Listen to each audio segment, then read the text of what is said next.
Well, it's an interesting moment to have this theme and be with you in this time of transformation after Karen's death. And I want to tell you how grateful I am to be with you today. And I feel her and in you and in this space. So speaking of transformation, you know, she's a big one. So, bless her and bless all of you who are, I know she will always be with you, but bless you who are grieving too. That's part of my work, and it's important to grieve the ones we love. We kind of can't help it, so even if we know they're forever with us.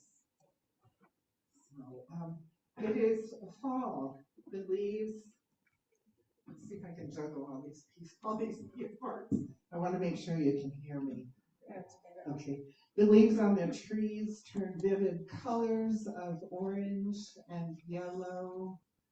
The rain and wind will carry, when it comes, will carry these leaves into precious piles, and the snow will crush them, and the nutrients from the growing things past will once again return to the earth for regeneration and renewal. Just as we feel the surges of new life and new growth in the spring and autumn, we humans often feel closer to the time of passing away and pulling inward. As the leaves fall to the earth, we too may look to that in our own lives, which must be let loose into the wind and given back to the greater cycles of return. And I'm going to ask you just when I'm at a couple different points.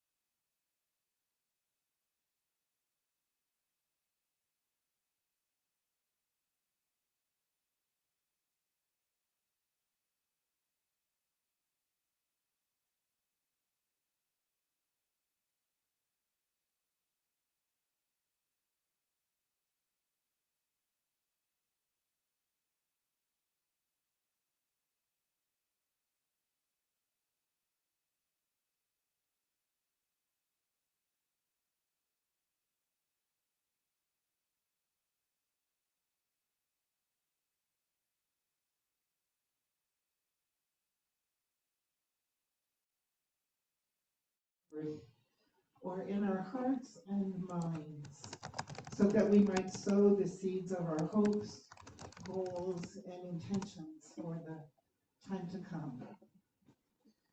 So the miracle of the work that goes on underground in the unseen places may take firm hold in the quiet darkness to come. It is a time of transformation. In European earth-based traditions, this is the time when the old year ends and the new year begins. It's in the pagan tradition, this particular time, we call it Halloween. It's also known as Samhain. And it is thought that the edges of the year do not meet neatly, and there's a crack in there, and a little space, a very important space. And in this place in between, which the Celtic people called a thin place, it is believed that there is a thin divide or a veil between past, present, and future.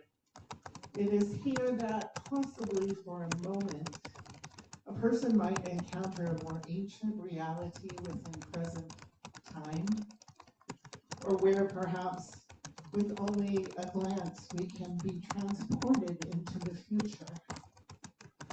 In this thin place where the ending and beginning do not meet neatly, it is believed by some that we are closer to the spirit world. Some believe also that our intuition can be stronger now, and that we can see our visions more clearly. So we might be able to bring them to life in the coming year. And I have a little chant that I thought I might brave singing to you. We'll see how it goes. Sun dancer, dance into the light. We give our whole beings to open up our sight that we might see the vision every landscape unfurl, and we can dance through the crack between the worlds. So I like that one because we can play with it, and it's an open space that can give us new information, that can bring us ancient knowledge, where we can hone our intuition and maybe have some glimmer of what is to come. So in this then time, we who love Halloween play. We dress up as ghouls and goblins, representing the death that we feel in the air, as well as the spirits that can slip easily between the worlds. And to me, it's fascinating, this thing we do called Halloween, because it's rooted in these ghouls and goblins coming and saying, is it your time? Is it your time? Is it your time yet? When we give them treats and offerings to say, no, no, not yet, go away, come again another time, not this year, you know? So to appease them, satisfied with their apples and candies, and leave us here for yet another year. We enact this ancient drama with glee. So I think it's also fun because we're playing with death in a very real way. And, you know, many of us have had many years on this earth. I was walking on Friday with a friend, and we were looking at decorations, and I was like, oh, that one with those hands and that head, it's scary. It's scary. It's scary. I know not to be scared, but we both have that little ooh feeling inside, tickling us. So we try on different masks and personas. We get to also act out maybe some of our alter egos, to be a superhero or a grand maiden. I've had some great Halloween costumes in my life. One of my favorite was Supergirl, where I wore platform shoes, so you can imagine I was pretty tall. And I was very young, you know, upper teens. So we play with a part of ourselves that is usually not seen and seeks to be seen in the light of day or the moonlight of the night. And we like to play with these things and bring them forward so they can become more a conscious part of us. And with this kind of play, we can become a little bit more of who we are, perhaps. It is a time of transformation.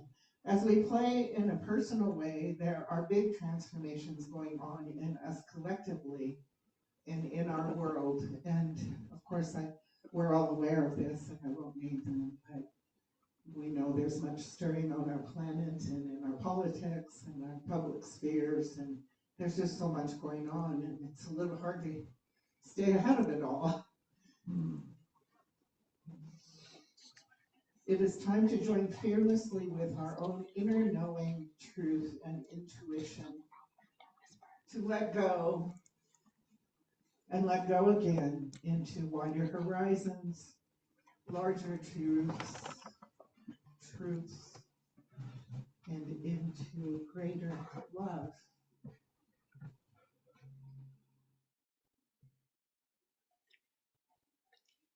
What might we need to release that is holding us back from claiming a life of empowerment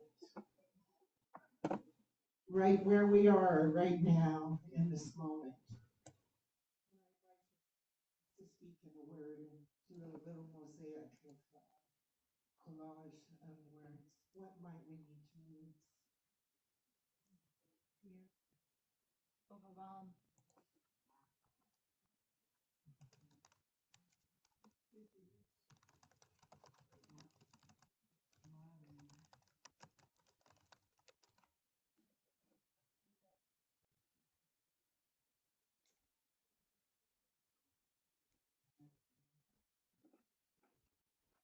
Pessimism.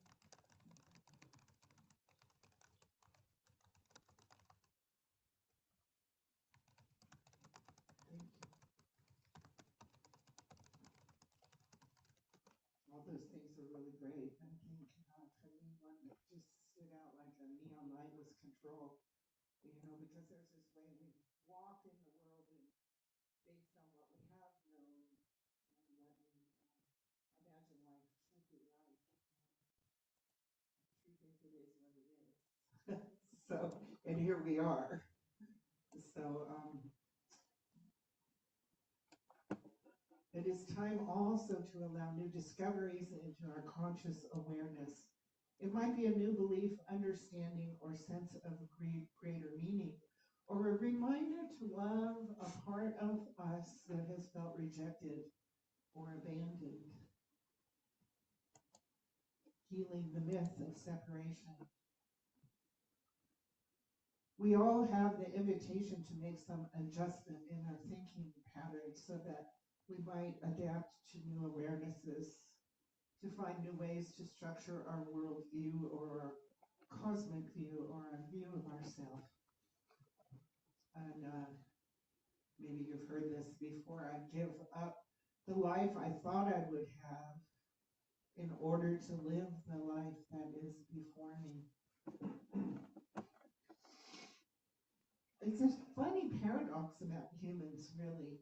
We like consistency, we like normalcy, we're shaped a certain way in our early years and then through our experiences. And we need routine, and we need routines keep us healthy. And actually, people who have strong routines tend to live longer lives, from what I understand. But while we think that there's this pattern that we're going to keep going by, it's actually changing all the time, even if it's just incrementally, but sometimes in ways larger. And I've been going through a number of people dying who I've known, and I'm like, oh wow, this is what happens as you get older. And how many of these, what do I still have to hold on to while these people who've been a part of me go?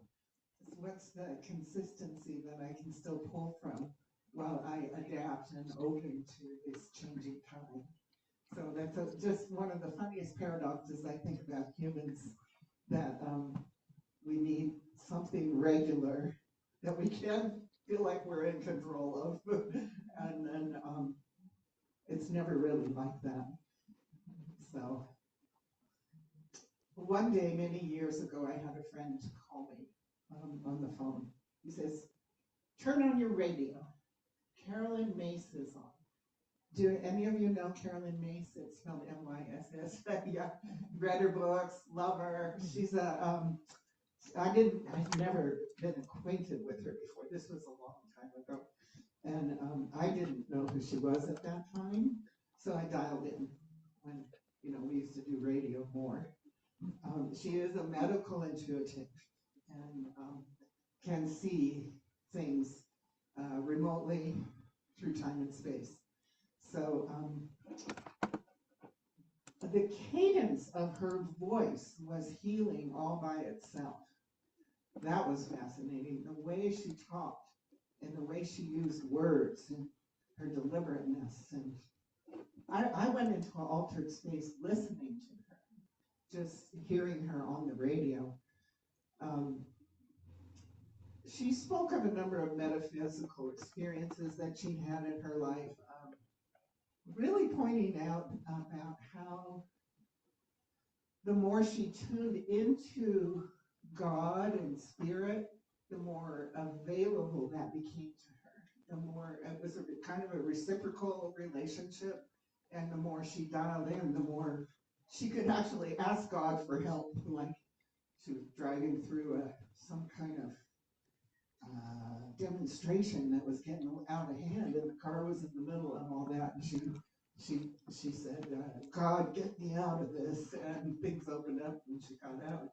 But she made a command, and she got, and it came, it happened for her. So I enjoyed very much hearing her metaphysical experiences that were concrete and real for her. And she described working with Norm Shealy, the MD, and he would just call her up many states away and say, hey, I need help with this patient, and ask for her advice, and she would see what was going on and guide him. They worked together, and she would help diagnose the problems that were preventing the patients from healing. Carolyn Mace, in that program, spoke of a dynamic that is most important for healing. And she said it's calling our energy back home. She said that if you want to heal completely and fully, you need to investigate your life and your history and the events of your life where you may have left parts of your energy.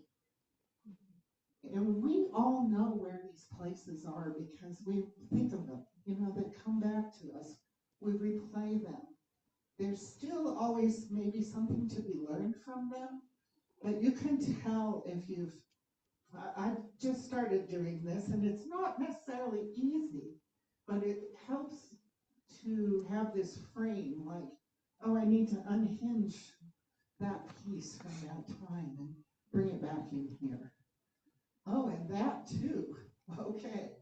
And, sometimes they have similarities and patterns, and just keep calling it back home, calling it back home.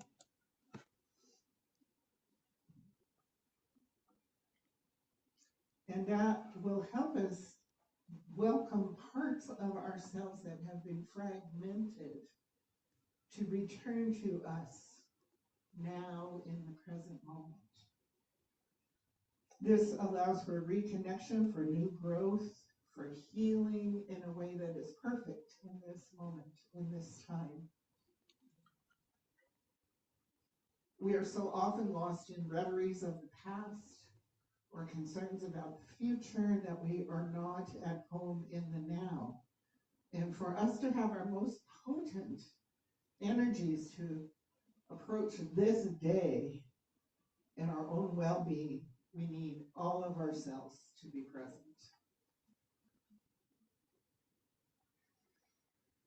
For me, this is like having hopes for the future and ideas about what might manifest, but more about being here and inviting the next perfect step to arise as it's needed. So what qualities might we embrace to be present and more deeply rooted? I ask you.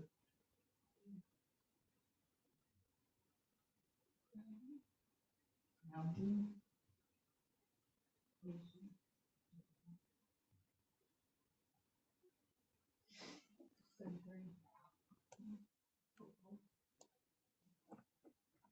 Loving and kind.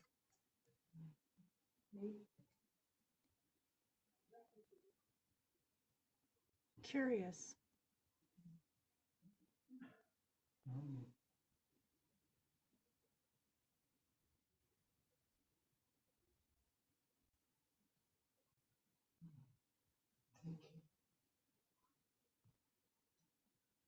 As we live in these times of change, we may not know what is needed, but we can count on God and the Spirit within to be most creative and perfect in guiding us to meet the challenges of the day. So I close with some words from Louisa Tish, who was the person quoted in the newsletter for you. And Louisa Tish is of the Oshun tradition of African spirituality. She speaks of the feminine archetype of change and transformation in the Oshun tradition by the name of Oya, Queen of the Winds of Change. We feel her keenly at this time of year. We feel her keenly at this time on our planet with all the changes we can name. We feel her inside as our own lives evolve, our families evolve, new children are born, elders die, and our own bodies shift and change. O Yah, Queen of the Winds of Change. She is known by many names. In India, she is feared and revered as Kali Ma, the mother of destruction and also rebirth. She is similar to Pele, Hawaii's goddess of the volcano. She is Coatlicue of the Aztecs, wearing a skirt made of serpents and a necklace of hearts and hands. It is she who raises the dust devil, causing whirlwinds and earthquakes with her dance. She is known as Changing Woman among Native North Americans. And this is Louise Satish, her quote. Softly a whistle rises in the wind, gently a dust broom sweeps. Leaves rustle against the earth. She rises, growing stronger, standing taller, pushing farther, yielding more. O Yah, Queen of the Winds of Change. Long and swift she dances through our lives, hurling lightning, spitting fire as furiously torrential rains fall. We reap the harvest, we grab the shafts of wheat and rip them from the soil. O Yah, Mother of Transformation, we work so well for her. Lady of the Sunset, it is she who paints the leaves in autumn. The hum of locusts is her song. Her 9 heads, the river Niger, are adorned with a necklace of human heads. There in the cemetery, she dances among the tombstones with her sisters at her side. There in her garden, leaves and seeds fly. Rain falls upon the earth. Death and life rustle in the wind. The seasons change, and we who are dead, reborn, must worship her. The leaves and lives of the ancestors have fallen, been absorbed and transformed so that we may live. We now embody the gifts of God and Spirit to bring forth life force in the most perfect and precise way to serve. May we welcome this transformation and our place in it. May we call our energies home to allow for new insights. Hal Borland says, October is the fallen leaf, but it is also a wider horizon, more clearly seen. It is the distant hills once more in sight, and the enduring constellations above them once again. Thank you.